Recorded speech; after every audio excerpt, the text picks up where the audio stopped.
boat, baby. Rock the boat. I don't tip the boat over. Rock the boat. I don't rock the boat, baby. Rock the boat.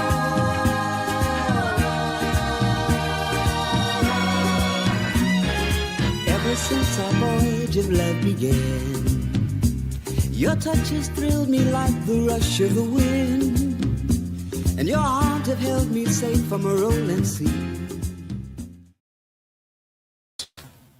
What's up, everybody? Cappuccino here on another episode of Rock the Boat with your host, Lisa Rock. Lisa, great to see you as always. Always looking forward to sitting in this show. You talk about how you save the world one person at a time through music, through mentorship. And today, I think we're going to dive into that a little bit, right? We're going to be talking a little bit about building those relationships and mentorships. Yeah, absolutely. Thanks, Cap. I appreciate that. Nico, thanks for being here. We have a guest today as well. So I always want to start off, though, saying, of course, good morning, or good afternoon, or good evening, wherever you're at, or if it's 3 a.m, thanks for listening. We appreciate that. But I always like to thank the sponsor right away, our dear friends, Lynn and Doug Steffen. One Stop Shop at 4301 Lake Park in Chicago. This grocery has been around for 70 years. It burned down, they came back, those kind of people that have always taken care of the neighborhood.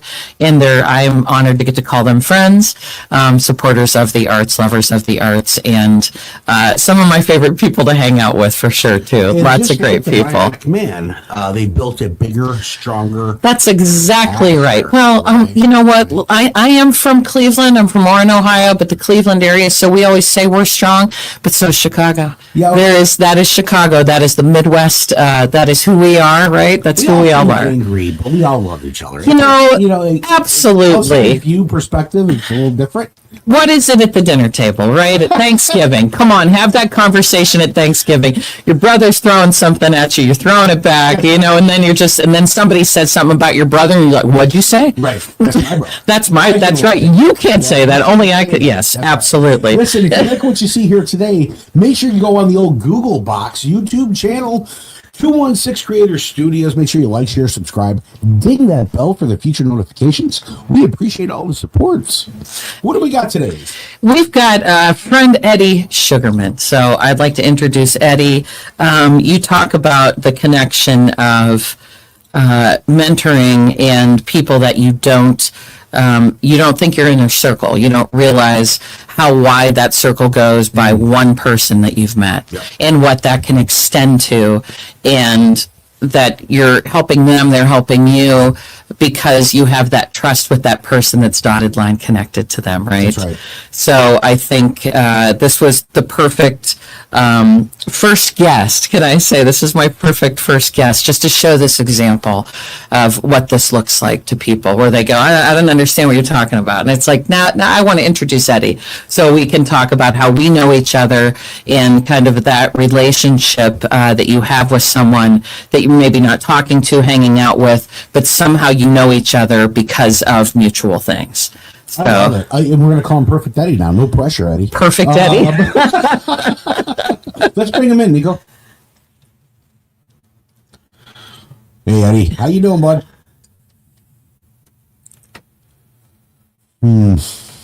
Perfect Eddie. How are you going to live that down at home? Well, we have a is that on our side? It looks like it. Oh, we're losing. We don't have your audio. Stand by, Eddie. Yeah, hang on, Eddie. Technical difficulties. Which that happens. So we don't hear him, but we see his handsome face. Yep, we got a different profile on Eddie. Okay, so all the pressure's there now, Eddie. Yep. No. Yep, he's perfect. You know what, Eddie? Why don't you sign out and sign back in, bud? We'll continue to go. And let's see if that corrects our issue. Absolutely. So there you go. That's somebody being able to. He's well spoken. He's very well spoken. We called him perfect, and now all the pressure is out there.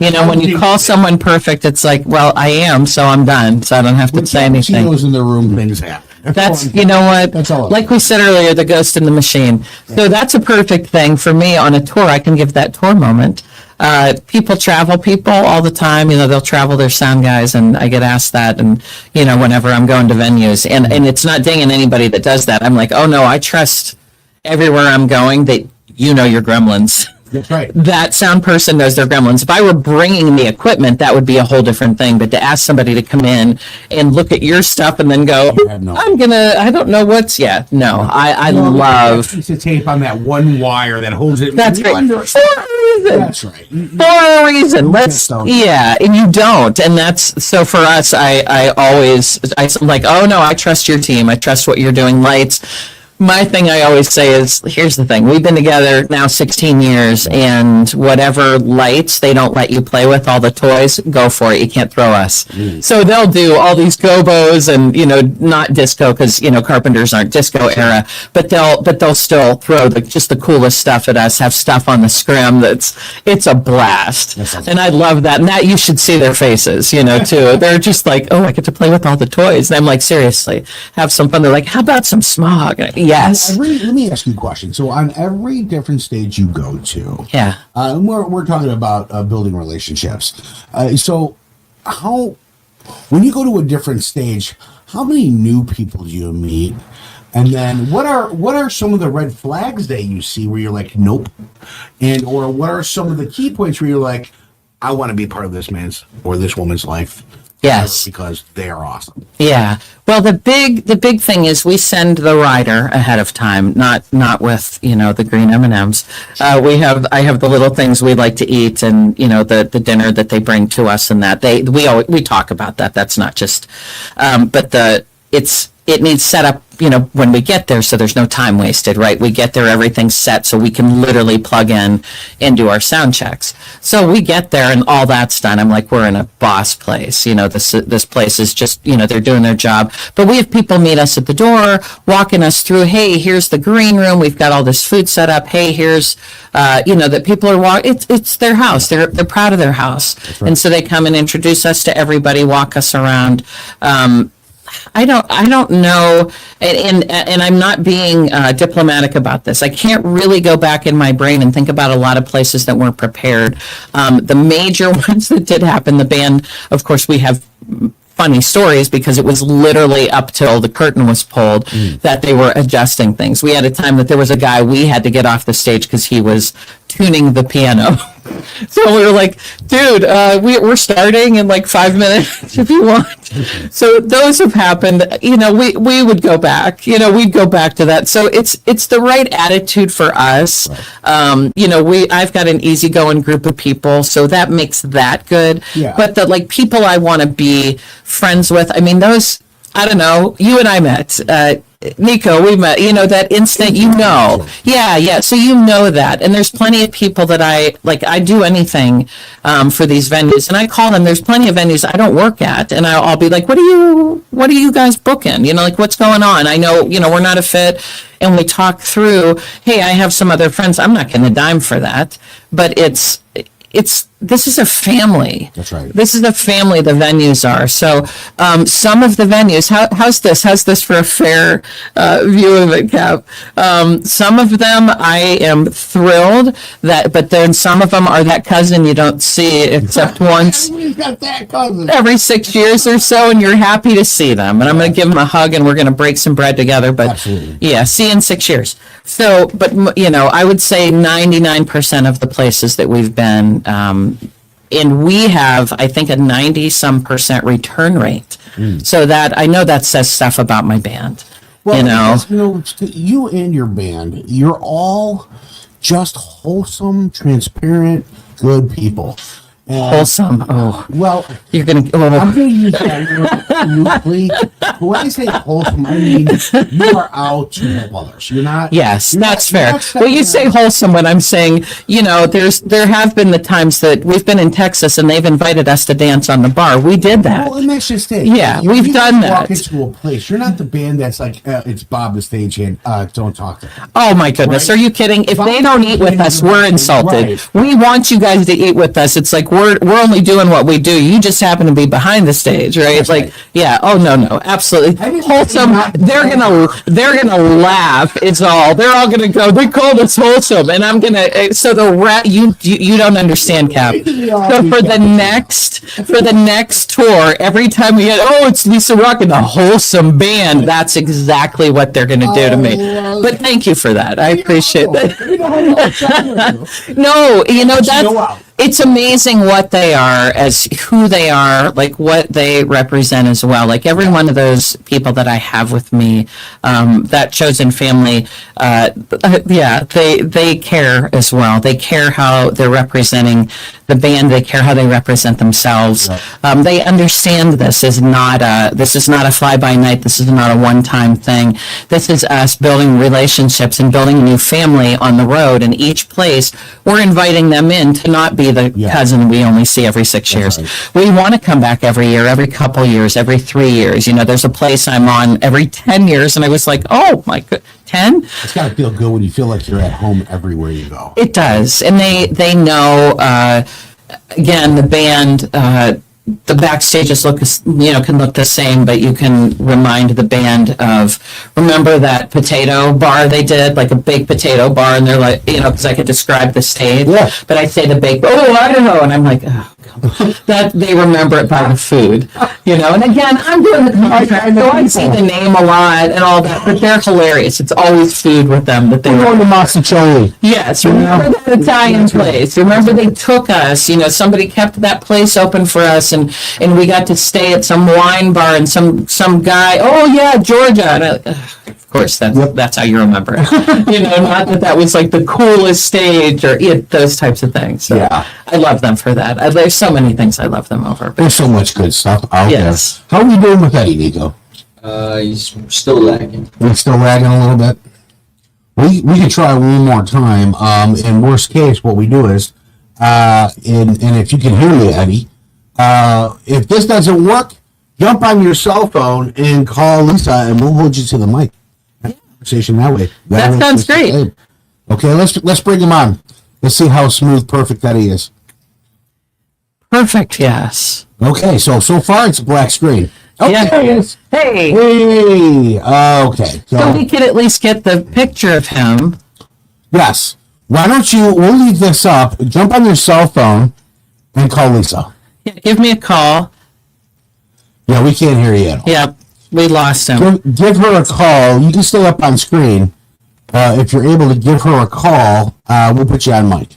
Yeah. That might be easier. So before my phone rings, I'll read my Taylor Swift quote of the week. Oh, yeah. Because this is so true, and I believe this. Always love Taylor Swift. This is from iconic Taylor quotes for any of the Swifties out there that follow this one as well, because she just posts the quotes and all these wonderful sightings. And but this one is, I find that the harder I work, the more luck I seem to have. And I have that feeling that way of when I put that good energy out there, when I work hard for something, because I get up in the morning and I try to do something for someone else first. I try to do something kind for someone, one of my artists, a friend, anyone, whatever it is. I try to start my day that way. And then I'm starting with that right feeling, and then it's amazing how things seem to flow from that. Yeah. Just lift off. So I really believe in having that right attitude that way. And again, everybody else, I had a friend post this yesterday about, don't think that everything I do, because it looks like sunshine and roses on social media. I have rotten days, I have bad days, I have hard days. We all do. I don't focus. I have the moment. I let it go, and I do that, pull the tooth, enjoy the day. Hey, this was hard. If I need to go cry, I cry. Throw things. I have a punching bag in the basement. I can always tell. My son's like, you doing all right? I'm like, give me a minute. And I'm kickboxing on this bag, and then I'm fine. I swim. I do something else to focus that energy, and I'm trying to teach him that too. Right. You have those bad days. Find a way to focus it. This is what I do when I'm really at my worst. This is really when he yesterday. This is my kid.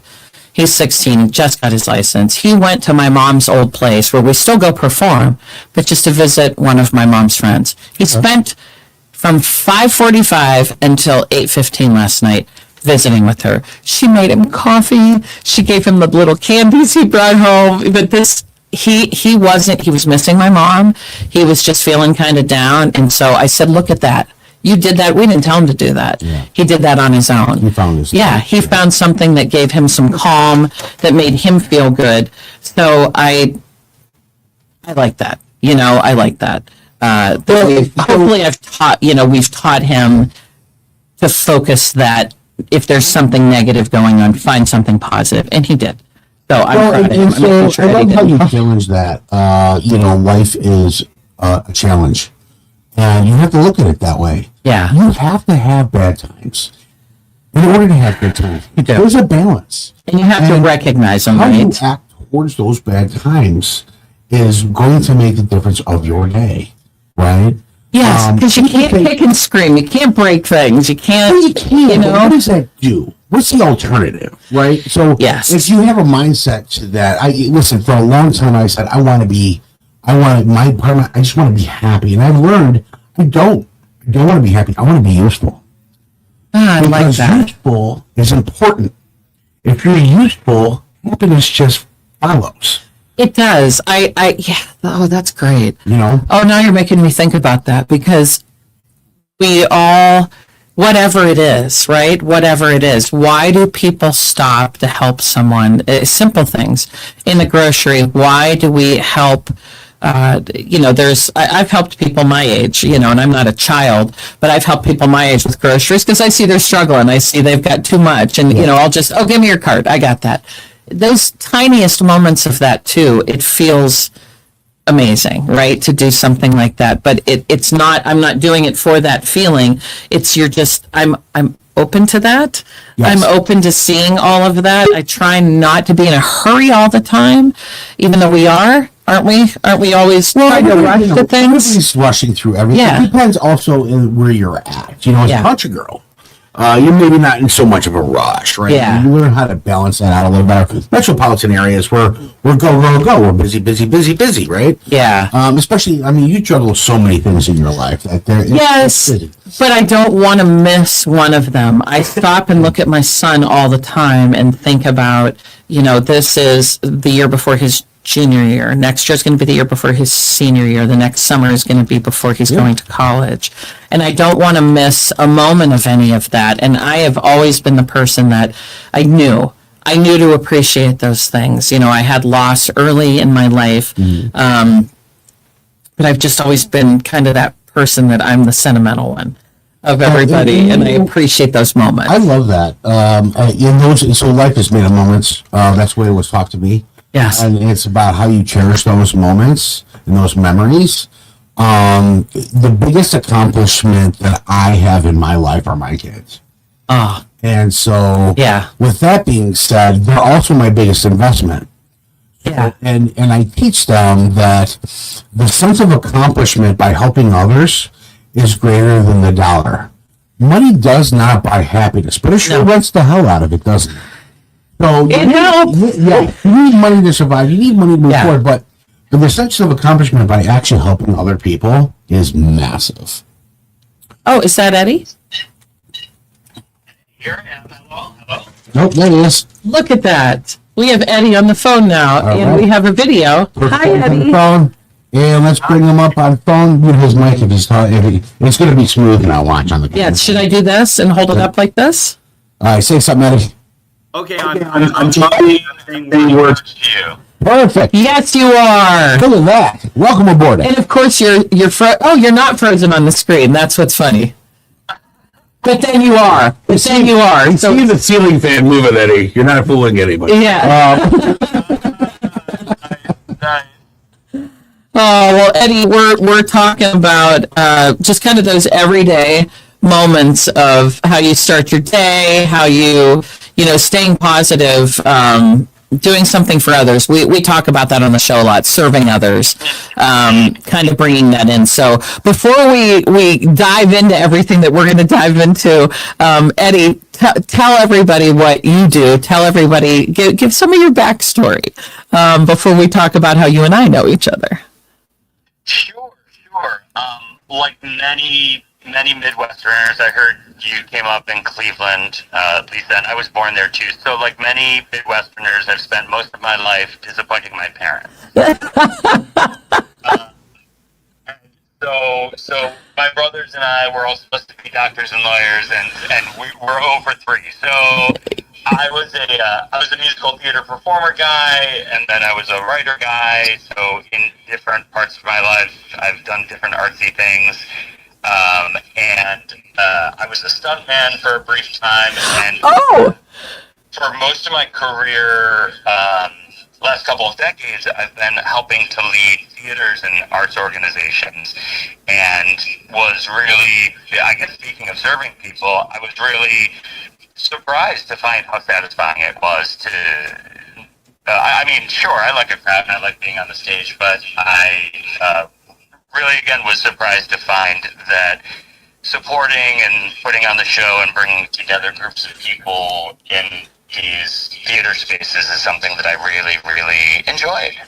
Yeah, and they're obviously great at. So people, I know from when you were at Theater Western Springs, how people reacted to you, how we always heard about what a great place it was, and how many people we sent that way that would ask, should we audition there? Should we? Yes, absolutely. I know some friends that work for you, that have worked with you, and all of that. Now, I say Cleveland, but I'm from Warren, so where are you actually from in Ohio? Oh boy. So my cousins are in Rocky River. Okay. But we didn't live there, and I moved when I was 2, so I'd have to ask Mom. But I'd have to ask her. But we go back there to visit with our cousins a lot in Rocky River, and shout out to my Uncle Louie, who just turned 90. Whoa! Yeah. So we were just at a wonderful family reunion at Maumee Bay, which is on Lake Erie, and we played horseshoes and toasted Uncle Louie and all those good Ohio things. Absolutely, you bet, and had lots of barbecue. You can grill everything. That's where we grow up. There's literally nothing you can't grill. Nothing you can't put in foil with a little bit of butter and salt and pepper and make some kind of a meal out of it. My grandpa would always make the pack seed, like we have a pack, and there'd be potatoes and onions and peppers in it, right? And then there's chicken, not usually a lot of chicken, more, I would say there's more beef than anything. There's a steak, there's a burger, there's, right, and there's all, did you eat? Did you eat? Did you eat? You know, and there's food everywhere. Yes. All I heard was barbecue. I just moved to New York, and Food is love. Yes. food is love. And I just moved to New York, and I had the coolest conversation with my Uncle Louie on the phone. Probably the longest conversation ever, because I had never grilled a steak. And all of a sudden I'm there, and I'm like, I've got my big boy pants on, and I like buy a steak. I said, well, I guess I need to call Uncle Louie. And here's how the conversation went. He calls everybody honey. So he said, oh, hello, honey. And I said, hey, Uncle Louie, this may sound strange, but I need to learn how to grill a steak. And I always see you grilling steak. So he said, okay. And these are my instructions for Uncle Louie. He said, well, first you want to open the package. I said, okay. This is with Uncle Louie has never said a sarcastic thing in his life. He's just a big old sweetheart. He said, okay, now you get that grill nice and hot, Eddie. I said, okay. He said, okay, honey, is it nice and hot? Yeah. He said, all right, now put the steak on there. I was like, okay. And then we just waited on the phone. No. We just waited. After about 2.5 minutes, he said, well, what do you think? Should we flip it over? I said, sure. And that's how I learned how to make a steak from Uncle Louie. It turned out very well, and, you know, Julia Child says nothing to worry about. Oh, good Lord. This is so food porn. I love it. It is such food porn. I love that. That makes me so happy. Yeah, my grandpa, we had the pool. We grew up with the pool, and he had the line run, the gas line, so that the grill was out by the pool. There was always something on it, but he's got it. He would always take care of it. And that's funny. Your grandpa called everybody honey. My grandpa called everybody Henry. Everybody was Henry. The dog, my brother named his dog Henry because my grandpa, he didn't have a terrible memory. It would take him a second. He'd be like, hey, Jim, hey, Pete. And he'd be just like, Henry. So then we call everybody Henry. So it's still a thing in our family that we call everybody Henry. How you doing today, Henry? That's what he would say to everybody, no matter who it was, men, women, it didn't matter. So he'd be like, Henry. He's like, Henry, I don't know what to tell you. I don't know. But he was the one who did all the cooking. My grandmother was a great cook, but when it came to grilling, that was his. Like, don't touch his grill. Yeah. But there was always something on it. And boy, you haven't eaten enough. That's not enough, boy. Let me get you one more. And so anybody listening, any of my Warren family, any of my friends out there, say, and Eddie, right? It is an Ohio thing. You're gonna eat. You're gonna eat no matter if you're hungry or not, and you never, the manners of it too. You're never going to refuse whatever that. Well, listen, as a Italian, that is my entire family's motto. I love that Italian. It was one of those things. Like, if I said everybody in my family can cook, everybody, right? And that's why I went and I decided to do culinary. We would sit down for the big Italian dinners, and we would sit there, and they got the mozzarella and the garlic bread, anything that you can get with your hands, and the bread and the oil, and that's off the bat. 5 salads, mostaccioli, bones, sausage, homemade pasta. It was everything, right? And if you had, I'd be on my second helping, and then I'd be full. If you were full, you had to get up from the table and walk away, because they will keep putting it on your plate. And if you don't finish everything on your plate, they go, you didn't like it? No, and that was my third helping. What? You didn't finish it? You didn't like my food? There's starving people in the world, but you don't like my food? Oh, my God. And then how do you judge when you go to a barbecue and you got 2 different ladies that bring you a potato salad? Yeah. And you're like, what do you think of my potato? How do you judge between both of them? Man, they're both fantastic. Did you try my dessert? That was the other one. Did you try that dessert? Right. Well, you had that pie. Did you have that pie? And you're like, oh, I'm not getting. You can see it. After you already got the meat sweat. Oh, you can't go in. Yep. Right. Yep. And they're like, it's dessert and coffee time. I can't even breathe. I'm going to eat pie and cheesecake and coffee. This is why I look so sugar-coated. But maybe that's what brings peace to the world, is all the grandmas and the nanas and the bushas and everything getting together and just making everybody eat. Because like my Hungarian grandma, sort of on one side, what you just said about you don't like my food. Yeah. I remember I was like 12 or something, and my brothers and I were sitting at Grandma Bodnar's, and this is Uncle Louie's mom, and she's making like an entire bakery of French toast, and we're eating and we're eating and we're eating, and we're like, it hurts, like you said, you can't breathe. She came over with a full plate, and we put our hands up. We said, no, Grandma, please, we can't. And she draws back with that adorable, like, hurt face, because they all look hurt. Yep. And says, you don't like my French toast? Right. A loaf each. Right. Yeah. What's my drink with that? Alka-Seltzer, please. Yes. It's good. And listen, when you start building a tolerance to food, then you can eat and eat and eat and eat and eat. Yeah. It's not the best thing for you, but you're 100% right. People that feed others want to make sure you're taking that. Way back when food was scarce, right? It was like, did you eat? Let me take care of you. Yeah. Now in America, food is on every corner. We waste it. Right? Yeah. And so, but we have that mentality from our cultures. Listen, I'm Italian. There's only 2 types of people in the world. That's Italians and people who want to be Italian. But all cultures have this similar thing. If you're Hungarian, if Slovak, Polish. Yeah, Slovak, Irish. Right. Yeah. Same thing. And it's all about the food. It's the love that they give you. They show you, as they're cursing at you, they love you because they're still feeding you at the same time they're yelling. Yes, that's, yeah. Yeah, didn't do this, but you still need to sit down to eat the dinner. You're like, oh, okay. But it's funny. I do that. I don't know if you do that as parents. My son is 16. He's eating the house. I mean, he's eating the house. He had this growth spurt again. He's almost 6 feet tall and just eating. I still, if there's whatever portions there, I give him the biggest, and I still make sure he's had enough before I'll take a second helping, if anything. It's still, we have plenty. We always have plenty, but it's still a thing, and I can see my dad. I can see the men in my life. I can see my mom. Them waiting for the children to eat, to make sure the kids always had enough. When we always had enough, but it's that thing. Well, breaking bread was a symbol of family respect. I still do family dinner time. No phones, no BS. It's at the table. Yep. And I'm like, how was your day today? And they're like, it was fine. Oh, yeah. Tell me why it was fine.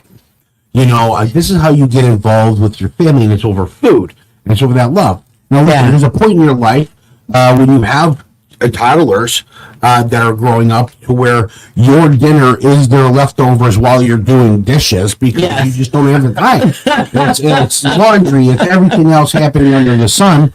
And if you have a good equal partnership with your partner, it's 50-50, and then if you burn out, it's switch, right? Yeah, absolutely. So it's a little bit of relief, but there was a time where, and I got 2 girls, and they were just being brats. And, we were talking about vacation. And I told my wife, I'm like, well, I do get a vacation. And she's like, well, when did you get a vacation? I'm like, when we put them in the car seat and then you got to walk around the vehicle to get back in the car, where you get that 3 seconds of silence, that's my vacation. Right? Yeah. Sometimes that's what it is. Sometimes it is when you remember the relief when they fell asleep. Yeah. When they'd been up all day and you're just like, I need 5 minutes. And of course I passed out like 5 minutes later after he fell asleep. I was asleep on the couch as well. But it's still that moment of, oh, I did it.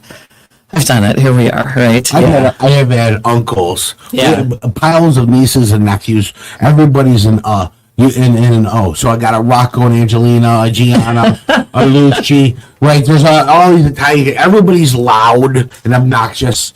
And one of the uncles is like, "Is it NyQuil time?" Let me tell you, that was a thing. So I didn't have that to me because I was an easy sleeper. We don't promote that, by the way. We're not promoting giving your child Benadryl or NyQuil. But people did. There's things that happened when we were young that people didn't. I mean, come on, dipping the pacifier in whiskey for the teeth. That was a thing. And I remember talking to my mom like he's teething. Oh, make sure you boil the whiskey with a little honey, the lemon. I'm like, what? You give me whiskey? She said it helps with your gums. It does. What? Right? And then you're a parent, and you're thinking about it. And you're going, that's not a bad idea. Fast forward 30 years as you're putting that bottle to your lips, I'm like, I'm still teething. That's right. Eddie, are you teething still? No, but you know what? I was just telling somebody this morning. I've got a crazy tooth. I've got my mute power. Well, I'm not on video, am I? Yeah. I've got like this tooth right here is kind of my Tom Cruise tooth. It's 2 teeth that were fused at the root. So instead of 2 teeth there, I've got 1. So that's my only real teething thing. But I do want to hop back though to something you were talking about a second ago, which is like eating with the band, and that ritual of mealtime, because I think that it's important, and I think that artists eating together, whether it's at a booking or after a dress rehearsal for a musical or something like that, I didn't get for a long time that was part of the art, and a good part of the art, and a good part of the stuff that isn't just transactional, that isn't just selling tickets or filling the house or whatever, and that makes it a great communal event. Yeah. And you said you want people to sit down and eat with you, right? Oh yeah, because how is it that we all worked during sound check together, and then now I don't want to break bread with you. Right. That you're not going to come and join us, and that doesn't make sense to me for that not to happen. I want the staff and anybody working on the show. Many times, if the venue hasn't included, because they'll have brought lunches or whatever, and I'm like, oh, just include them. I'll pay for that. I'll pay for whatever it is. We're talking about a few $100 to include people if we're buying, takeout and having that brought in thing. But I'm like, yeah, please make enough so that your staff is joining us as well, because it just doesn't feel right. And then we do get to know everybody, and we always find common people in this business. There's always someone that knew someone or where you're from, and it makes for a better show for all of us. We're a family. There's a bond. Then. There is that bond. They care about our show because we do care about them. I'm not there to walk in and do our show and leave. We're there because we have a long-term life, at this lifestyle for us, what we're doing. We want to be a part of that venue. We want to know their audience. We want their audience to want us back, to see. And then, I talk about things from the stage about each of my bandmates, but it's also, I get to talk about some of the crew, and I'll be like, oh yeah, they told us. I don't ask, a concierge, where do I go? I ask the crew at a theater, where do we go? Where should we go have a drink? Where should we go tomorrow morning? What do we need to see in your town if we have an hour before we have to head out? Awesome. Tell me what to do. And they're so proud of their towns, and it's reminding everybody, that every town has something special about it. That's the part of this. You can just play a bunch of places and not remember any of it, or you can get involved with the people that you're with and be a part of their lives, and they're a part of yours. And that's, to me, it's permanent. It becomes a permanent fixture. I am like the octopus on your face. That's not going anywhere. Yeah, but I really have a strong feeling about that, and I know it's why. I know musically we bring what we bring. I know that. I know the talent of what we have to offer as artists, but I also know as people, I genuinely do love people. I genuinely do care. Now, when I was in 5 o'clock traffic coming back from Chicago, I didn't love anybody. No. But today... Right. So united. I know it can be a cliche metaphor, but I think it's true. So if art's feeding the soul, right, we got to feed our tummies too. Yeah. And all that. My gosh, if you want to get anybody talking about anything, ask them where they get their favorite slice of pizza, or if sauce to them is it sauce or gravy or sauce. Or what. So food is pretty primal. Food is primal, and I think it can help. It just does help bond us together. You guys are making me hungry. I gotta say, I didn't even have breakfast. Don't yet, because I got. Yeah, I know. Now I'm hungry. Now I'm trying to find a place. So Eddie, I want to hear because I know a lot of your stories. So tell me some of your story too. Of yes, you have been doing arts administration, but I know you wrote a musical. Let me hear about. Yeah. Yes. So I had a great journey with. I've written a couple.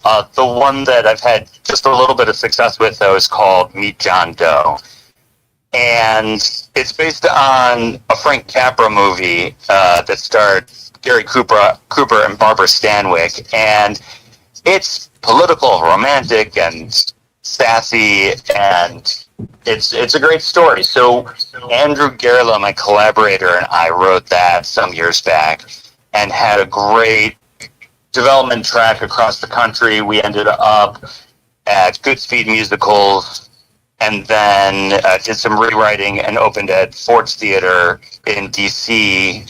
I think we ran for 4 months. And the end of the story is we didn't make it to Broadway, and that stank. But talk about relationships and mentors. That was what all of that was about. We made this collection of friends and well-wishers and collaborators that many of whom I still talk to today, not necessarily about showbiz or what's the next production, but just because they're good people and we like being together. And so that's me, John Doe, and we got a great production then, and a nice production in Chicago a little bit later, and not so much lately, but there's always hopefully something on the horizon. Well, we're going to have people go look at it. We'll tell them to go take a look at it. I didn't realize it was a couple, so I like that you've written more because I know you and I had spoken about this. I'm collaborating with the person that connected you and I. Yes, Christy Kerr. So Robin, my wife went to Illinois State, and during the summer of grad school, when Deb Alley directed them at Circa 21, doing 42nd Street, and Christy was the choreographer in one of the Buffalo Girls, and Robin was Dorothy Brock. And so they lived in this, as you can imagine, actor housing is always like the palace, like you're literally at Buckingham Palace. So there weren't bats. It wasn't scary at all, nothing about it. So Christy and Robin actually shared a room in this tiny, tiny little space, and I came to stay, and so we bonded immediately. But they had a wonderful run of the show. In some interesting circumstances, but many years later, Christy came and choreographed with Robin on several projects. They worked together, and so and the two of you went to school. So you and Christy went to school together. So we went to school together, and Christy Kerr is the person who taught me how to put in a contact lens. Wow. She did. It was the taco technique. You got to put it in the fluid in your palm, just right, and you got to taco it up and make sure that the edges of it are pointed the right way, and then you just plop it in there. So if I ever put in a contact lens, it's because of Christy Kerr. She and I are.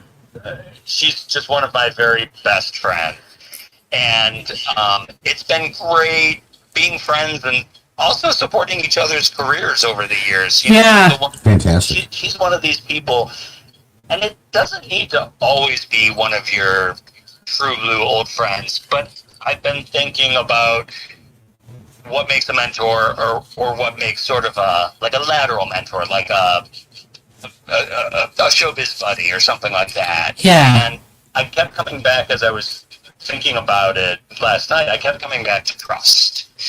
And I think that it has to start with trust, because I sort of made a list of people, whether they've been teachers or bosses or whatever, who I would consider mentors of mine. And some of them I've got warm fuzzies about. Some of them I feel like they're friends and I want to go have a burger with them or something. Some were maybe not friends. We're not like friendly, but I trust them. And I think that's like a requirement. Like you need some trust there before you can develop that kind of relationship. What do you think about it? No, I absolutely agree. I think I felt that way about you because I knew you were so close with Christy, and Christy had choreographed with Robin. Now, when I'm on tour, Christy's out in Tucson. I see her every couple of years. I make sure instead of going Phoenix way, I go Tucson way when I go to California and see her. And we spend, she'll tell you, we've had to, we've closed places down just talking for hours and hours and hours, breaking bread. And I get to see the students that are around her that work at some of the places we go, how much they love her. So having that relationship with her, I automatically trusted you. I automatically knew you were someone that if they're tight, then I know we can send students that way. We can send actors that way. We can tell people about jobs, which you did hire someone that was at Western Springs that was connected to us, that I know has worked out well. I don't know, how that happened or what, but I know that that's how we feel. And I feel that way, yeah, that trust, that's the perfect word for it, right? That's the perfect word. And that you don't need, again, you don't need to break bread with somebody. You don't need to be going to each other's recitals and, you know, your kids' recitals and stuff to know that, oh gosh, I know he's over there. He's incredible. I know he's doing great work, and I'm going to send people that way. We'll cross paths. And now we have. He's got my back. Yes, Yep. and I know that there's no anything that they would hear. If I would hear anything, that can't be true. You know, if you'd hear anything negative like that there's not in a million years is that true. I know that this is a good person. So, you know, tapping back as a personal development coach, I talk to people all the time, and I learn something new every time when I talk to somebody. And being from Chicago and being in an Italian neighborhood, I got a guy was the thing. I built an entire business off that. I got a guy. Okay. And you find that when you find somebody real and you build that relationship, you might now know the who that knows the how. You don't need to know the how. You just need to know the who that has the how, and someone that's going to back you on it. I love that. And so with the network that I carry, I had a lot of who's that knows the who's. You know? Which is important. And listen, and for businesses out there that are old-fashioned and high-rented, I pay your check. Well, yeah, they do a service for that. They don't understand where this comes in. People recruit. Well, I love how they're recruiting. All you got to do is build some relationships. You don't need to recruit. That's right. You know, if you find, if I tell you, here's my resume, on my resume, I shoot laser beams from my eye, my friends are going to back that when you call them. Yep. It doesn't really matter, right? Yeah, that's right. However, if you're out talking to somebody and you find the loyalty and dedication as from a person, a monkey with a razor blade can be trained to do anything. Yeah. When you find that loyalty and that partnership and that friendship and that mutual, and you give them the skills that maybe they don't have, that to be with you and doing whatever you're doing, you just created a lifetime relationship, building that relationship. Yeah. That turns into family. Oh, I agree. That's great. I love that. And I think with this business, you know, Christie's, I talked to Eddie about this, you know, the new musical that I'm writing with my music director. Yeah, I'm excited about that. Oh, it's very secretive. It's an old Hollywood. I love that you said old Hollywood, because I'll tell you off camera about this. But we just mentioned it on our podcast. Yeah, we did. But the son of the person I'm writing about is still living, and I have a friendship with him now. And I called him. I see his parents on films. It's not a Tuesdays with Maury, but it kind of is to me, because I actually have something I saw the other day. I saw his dad on something, and I have to just write him and say, it hit me, like this conversation that I'm having with you and doing this musical about his mom. And it's one of those things, right, that I immediately, Robin will direct, Christy is choreographing, my music director is the music director, I'm writing, you know, we're doing this together, and it was instant that I had those thoughts of who this is going to be, who's going to do this. And so I was talking to Eddie, and I'm like, and Eddie, you have a wonderful theater, that let's talk, you know, let's talk about, because you write, and he said it's one of his favorite things to do is write, and I said, this will be my first musical, so I have someone to talk to who's done it and completed them. I love that. So, and that was a moment for me last night that I was like, yeah, you do. And I want to talk about that because I want to learn. I will never say I'm an expert at anything other than being open. Open and honest. Yeah. Like I want to know, like, tell me how that worked. I want to know how that worked. Like, tell me am I stuck or is this the right? How is this? Is this good? Yeah. Do I flip it? Do I flip it, honey? Right. Or do I just leave it? Is it a 2.5 minute steak or is it a 3? Like, I don't know. 3, 2, 1 about Henry. This. Right. So, my dad was doll. Hey, doll. Let me tell you something. Hey, doll. Yeah. Oh, see, I love all this. And I ask my bandmates because, I know that sweetheart, and people want to be cautious how you talk with them and that. So and they're like, no, it's because I do. I ask. I'm like, I say sweetheart. That's just, sweetheart or love, my love, or I that's just who I am. So I'm always very cautious because my son, is my love. That's my boy, and I try not in public. And he's like, oh, has that, look. Here's my favorite thing in the universe. I love a diner. I love going to a diner. Yes. There's something about it's always a waitress, and it's always a waitress.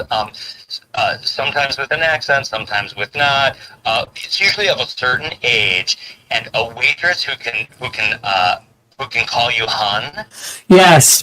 And it feels like sugar. it feels perfect. Yes. It just feels perfect. It does. It's so sincere. It's like some cousin or somebody. You want coffee with that sugar? Yeah. Right. Hon, Right. sweetheart. I love it when it happens on the phone too. I was calling about a medical bill or something the other day. Sweetheart, can I help you with that? Oh, honey, you have the best day today. And I'm like, I love you so much. You know what's funny? So in for the longest time, when all the family would come together in my house, everybody had a nickname. Now I have a cousin who has a birthmark on the side of his face, and they defend him to the end. He's a great guy. His name's Tony, of course, but he's Tony Two-Tone. Right. Tony. And he lives by that, because that was the nickname given to by the elders. The elders gave it. You always got to be careful if it was, Paceless Joe, because he fell one day over a fence running from a dog, and the fence hooked his pants and came out. We're gonna go. We're gonna go over to Paceless Joe. Oh God! Oh, it's the same way. Oh no! Anything that happens, any little thing that happens, it stays. It stays no matter what, and we still call people by those names or that thing that happened. Some of them I'm gonna keep for now, because they're maybe episode 7 we'll talk Little about Johnny, Big Johnny, Johnny. Sure, that's right. So let me reverse. Let me trail back for both of you a little bit. So this musical, and no spoilers. No spoilers. But when are we able to know or want to go see this? Is that coming around the corner? I don't know, Eddie. How long does it take to write a musical? I just wrote the 11 o'clock song in Act 2, the solo. I just wrote that last night. I have most of the lyrics, and I have the tune, and then Kenny fleshes it out. So I have the ending, I have the opening. What, a year for workshopping? Like in a year we could do a workshop, maybe. It took me from like first word on a page to Forks Theater. It was only 7 years.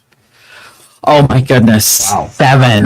Wow. So those of you who know me out there will know that I push go and I don't stop. Yeah. So I wrote my first play I researched for 6 months, and then I got it accepted, Eddie, because I sent a treatment, and I was like, they're never going to pick this up. Well, they accepted it, and they wanted it so this was I found out in December, and it had to go up in May. I wrote it in one night. Wow. I sat down. One act. I'm not going to act like it was a 2. It was a 1 act, but still, I sat down and wrote the whole thing after I'd done the 6 months of research. So, we'll talk about this. I don't have 7. I have 7 years in me. Of course I do. But I have, this is really for one of my artists. It's a showpiece for her, and it's definitely about who she is as a person, as a dancer, as a mover. It's about her. That's fantastic. Yeah, and it was written out of Include dancer, okay. Oh, a dancer? Sure. But is that her thing? Yeah, you and I are talking about this. So, but I have permission from. That's the thing. Anybody can write about anything they want, but I wanted the permission from the son because I wanted some behind the scenes stories. And when he started telling me stories, I had to kick myself when you hear old Hollywood names and someone's talking to you about old Hollywood people, and you're like, oh, those are part of my everyday existence that I see, that about, right? You hear about some of these people, and so it really has been a lot that way. So I'm obsessed. I'm also that person. When I'm doing something, I'm in a deep obsession about it, and so I spend, and I'm a very disciplined as a swimmer. I'm very disciplined, so I make sure that I write an hour every day. That I'm spending an hour on it in some way on a project. So that brings me to my next question for both of you, actually, because you're both artists. How do you know when the piece is done? So, listen, I have friends that design, draw, sculpt, ice sculpt. That's done. I mean, so there's all different styles of art. But when you're doing it, you're constantly creating. How do you know when to stop? I think so. In the theater, I like the saying, which is, "A show's never finished; it only opens." I think that's maybe a little more on the production side, but here's how it worked for me. As we were developing Meet John Doe, when we were in Goodspeed, we were in like their secondary space, which is the Norma Terrace Theater, and we were able to sit up in the loft and watch the audience and watch them on stage. And we were putting in changes every week and everything. And for me, it was when my stomach stopped hurting. Wow. Okay. If I were watching some scenes or some songs that were cooking, then I felt good. And when there was something that was clunking or something that wasn't working, there are two sure signs. One is the audience will tell you. Because you get that feeling. You can tell that they're a little restless, or they're not laughing where you want them to. Something's wrong. And if you, in my opinion, if you hear an artist blaming the audience, oh, this is the wrong audience or something, then they're barking up the wrong tree. So for me, it was listening to the interaction between the show and the audience, that sort of live visceral reaction, how's that going, and whether my tum-tum hurt or not. What about you? I think you nailed it with being open to the audience. And for me, I'm singing music that they know these songs, they know all of the music that we're doing. And it's not done for me because they hear it a different way. I hear a different lyric each time. I know I've done it like hundreds and hundreds of times, and the stories I've told, but there's new stories, but there's also there's a different reaction. I feel it. I'm open to the audience to know that they're really feeling this. So I'm staying connected and staying open to it. It's terrifying for people a lot of times to be on stage and not do something the same way. And I just can't, that's not me. I love to be in that moment and be open to that and be free with that, because then I know that I'm going to connect in someone's going to give something back. We're going to see each other. I'm going to see them. I'm going to feel that. And I don't think anything you get, if I know I'm only there that night, so I'm connected to that audience that night, but I have another night I'm singing. So I want to leave it all there. Maybe those people are never going to get to see me again, and I'm never going to interact with them again. Sure. So I want to make sure I'm leaving all that there and always listening. Have you ever had it, for both of you, have you ever had it to where the one night audience is just raving about it and they're exactly where you want them to be? Next night it's a whole different audience. We've had where, and you have no How do you control that? You know what I mean? You can't blame the audience. You're not wrong. No, you don't blame them. I mean, it's a physical, we've had where I breathe and they're screaming. We breathe and they're clapping. We breathe. In every song I introduce, the minute we start singing it, they're clapping. And, we have new bandmates with us, subs and different people that have joined us. And you can see them all. We're like, yeah, this is what happens. And then the next night we're on tour and it's, oh, that's lovely, and they're so polite and kind, but there's definitely not that energy from last night, kind of a thing. And you don't, I don't, you're not reaching. I'm not reaching and trying to do something different to get you. I'm not was going gonna to say, jump higher. No, Right, I'm not going to do right. that. But I will back into them and get more connected into the band then at those moments and still stay with that audience, hoping, that they You're feel trying to that. find the connective tissue, right? Yes. Really. Yeah. So I don't know, Eddie, how do you feel about that? Well, I've got some thoughts, but I want to hear more about what you mean by backing into them. Like physically looking at them, us taking those moments together of, hey, let's I don't know, it's an unspoken language with the band where it's like, all right, they're not feeling it, but look at you guys, look at each other, like, let's look at this, and I don't know if we've ever talked about this. It just happens where I'm backing up, I'm walking over to them, maybe more going over towards the piano, going over towards one of my singers, going back to the drummer, just looking at them, like connecting even deeper with them. And the audience is watching that. So maybe if I'm not going towards the audience and they're not reacting as much, I'm coming back to the band to be like, hey, let's find something together right now, because they're not feeling it, but let's find it with each other, even though we're feeling it. Does that make sense?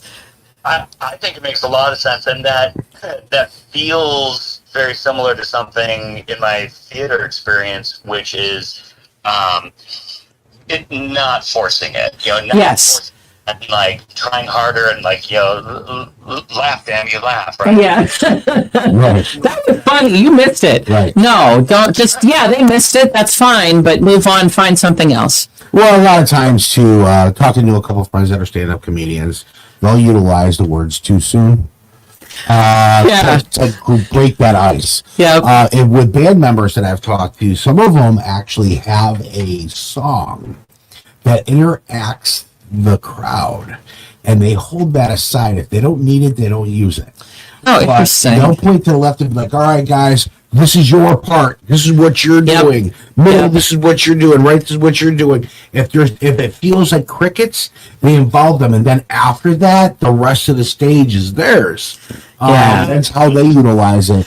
Yeah, that's true. Yeah, we've had moments where something like Top of the World, where I'm like, let's go again, do it again, one more time, and they're like, oh, and I'm like, do it again, because this was so, they were loving it. Let's go one more time on that chorus. Let's do that. Yeah, and so yeah, we've done that, and you don't have the privilege in theater, No. because you only have the lines that you have. You can't improv. You're not going to go off script on that, right? For that part of it with Eddie. I'm sure. I'm sure.